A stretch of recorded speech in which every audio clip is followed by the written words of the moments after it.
Has anyone come to you and expressed interest in moving on or transferring or anything? Not at this time. Have you seen, I guess, the momentum on the recruiting trail over the last 2 weeks? How's that gone in talking to guys? I know you can't. It's been outstanding. You know, you really look at the investment we're making in the university, and obviously the Ken and Cindy Long operations facility, which I was in this past Saturday, and it's amazing. We're going to move in January 7th. And that's going to be a difference maker in our program. Really excited about all the investments we're making in our program. And I think that the players see that. They see the style we played offensively this year, which is exciting. That's helped us obviously on the offensive side of the ball. And obviously our track record defensively speaks for itself. And I didn't have the year we wanted to have defensively, but looking forward to what we have coming back. Is there a challenge on the recruiting trail with some of the rumors that kind of floating around about Bobby and Dan sort of having to tamp those down? Absolutely not. It's flattering and says a lot about our staff. And we've had a bunch of coaches get all other opportunities, and they're staying in South Carolina. Did you have any worries on that front or not really? Absolutely not. We got a great place. Your entire staff is staying? That's your understanding at this point? Right now, yeah. What was your thought on what Broncos said up there about coaches staying for bowl games if they want to set a precedent that players need to stay? Yeah, I agree with that. I think that at the end of the day, the bowl game is a reward for your players and your staff and your university for a season, and that's you ought to stay a part of that. And I agree with his comments. Coach, why do you feel the indoor facility is going to be such a game changer? I know you mentioned that multiple times, but why do you feel that? Well, it all goes back to investment. When you invest in the student athlete, it's very easy to see, and it's tangible to see the investment we're making. You're talking about a 110,000 square foot facility, $50 million, and it is absolutely beautiful. It's been done first class, and we appreciate all of the efforts of everyone that's come together to make this thing work. But anytime a parent or a guardian or anyone wants to be able to see the investment, what are you doing for my son? And when they see that tangible investment, they see what we're doing academically with the graduation rate, which is the best in the Southeastern Conference. They see what we're doing now as a developmental standpoint for a student athlete, and that's the most important thing. Kind of a two-parter. How do you think Josh Vann has played throughout? I think he's played really well. Again, he's a guy that had to step up for us there in the last ball game, and will be a guy that his role will obviously enhance for the Belk Bowl. I was going to ask that. Do you kind of slide him in that Debo role or let Shaq? Well, Shaq's going to play outside, and I think Josh can play inside and still play outside. But we're going to move those guys around to get the best combination of what we can get on the field. Bronco mentioned his team last year had problems with getting motivated for their bowl. How do you combat that as a coach? It's another opportunity to play, and you only have so many. So I know that I think, again, it goes back to culture of your organization, the leadership on your football team, which I think ours has been very good this year with the adversity we've faced and how we've continued to fight and play. Again, I think that a lot of that is gauged in how bowl practice is going. We haven't started yet. But I did think that our guys needed some time off after a long season. How much of a benefit is there kind of in that break? The guys don't see you for a few weeks, that kind of thing? Well, again, I think you got to decompress and get away from a long season. I think that's good for coaches, it's good for players, it's good for everybody. And, when you have a long physical season, you to be able to get your body back a little bit and get in the weight room and lift a little bit and get stronger. But more than anything, just from a mental standpoint of having a little bit of a break. People do it different ways. Bronco and them are practicing right now with their younger players.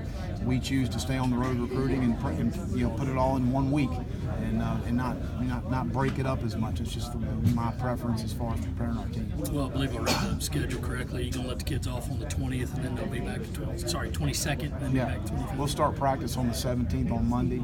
I have 2 really training camp-like practices, really probably 3, and then start on Virginia that Wednesday, and then we'll break on Saturday morning, and they'll have the 23rd and 24th off, and we'll meet at the bowl site the 25th. How much guys would just come here? You don't have to bus up together? No, we're going to have some buses that will be coming from Columbia, but we'll all be for a team meeting, and then we'll have some walkthroughs and go back some things mentally that night as far as for preparation for the practice the next morning. How much has your philosophy changed on that? Because it seemed like a while ago they would use their full 15 practices. Some teams like people are foregoing that.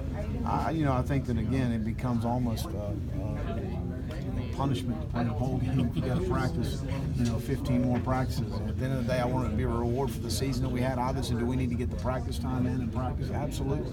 And we're going to get really good work. We're going to have, from Monday to Saturday, a great work week in Columbia. The entire game plan will be done. by the time we get here to Charlotte, we'll brush things up on the 26th and 27th and have a walkthrough on the 28th and get ready to play the game. Well, seasons are long anyway, but was this one maybe a little more mentally draining with the weather issues and then having a game schedule on December? Sometimes the uncertainty of, I don't think the Marshall game was canceled until Thursday.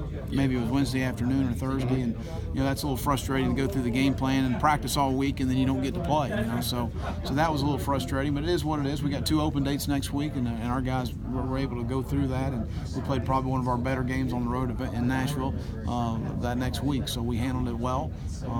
And obviously we want to be playing that last week and that first week in December. That's the goal. How's Ortre Smith doing in his really good recovery? He's ahead of schedule, and talking to Clint Haggard this morning, he feels really comfortable about where Ortre is.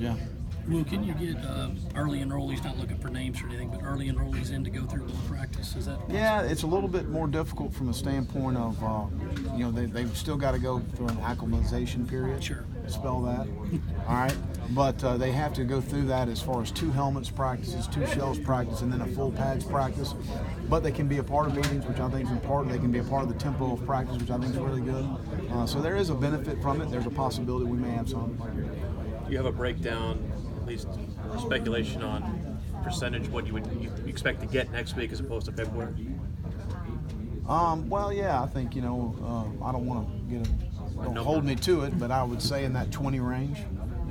I would say right in that 20 range, and then we'll kind of reassess where we are. I'm like Bronco. I like the early signing date. I think it's beneficial for the recruiting calendar is so much more accelerated than it was. Guys are taking visits in the spring. Guys are making their decision. They're firm in what they want to do. They have all the information, and then you just got to wait till February for it. And some of them don't. Some of them are, different situations may arise, a coaching change, or maybe some different things that might have happened with a young man's recruitment, and he needs a little bit more time to make the decision. So that's fine with me. And so I would say in the 20 range, and then we'll kind of reassess from there. Would you expect the majority of those to be early enrollees? Yes. Yeah. Can any of those guys come around practice if they're on campus? Yes. Well, what's the status of TJ Ward? How's he doing? He's doing well. We're going to probably medical him this year. There's a possibility. There's a question whether he could have gotten back for the bowl game or not, and probably could. But at the end of the day, he played 5 games. So we'll try and use that as a medical red shirt to get another year back for him, depending on how he plays next year. How's the process going for applying for a 6th year for, I guess, JT, Nick, and Eldridge? We're in that process right now. So Nick and JT both. So I can't comment any more than that right now. Eldridge is good to go though.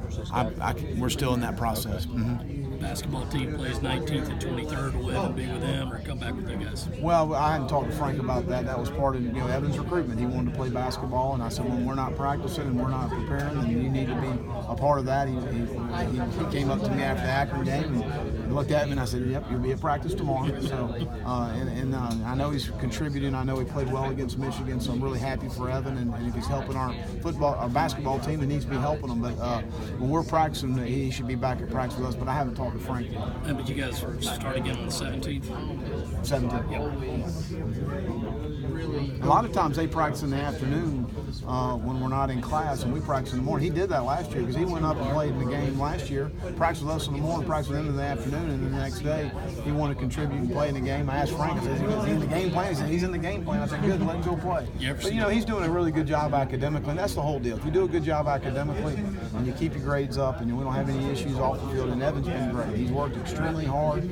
It is very difficult what he's doing. I mean, it's really hard, and I've been really proud of him how he's doing. I was about to say, I know you see 2 sports stars, but have you seen a guy that does that, practice each one day and then play? He's got a lot of energy, a lot more than me. But I've been really proud of how he's handled it. And hey, he's helping our football team. He's helping our basketball team. He's doing a lot for our university. Have you seen an impact? You mentioned battling the recruiting and time management thing with bowl practice. Have you seen a situation where that's difficult as far as, we might have a coach who's out this week trying to recruit and things of that nature? Well, we hadn't started practice, so it really hadn't affected us, from that standpoint. But, it's a little different on Wednesday. There's a little angst in the air.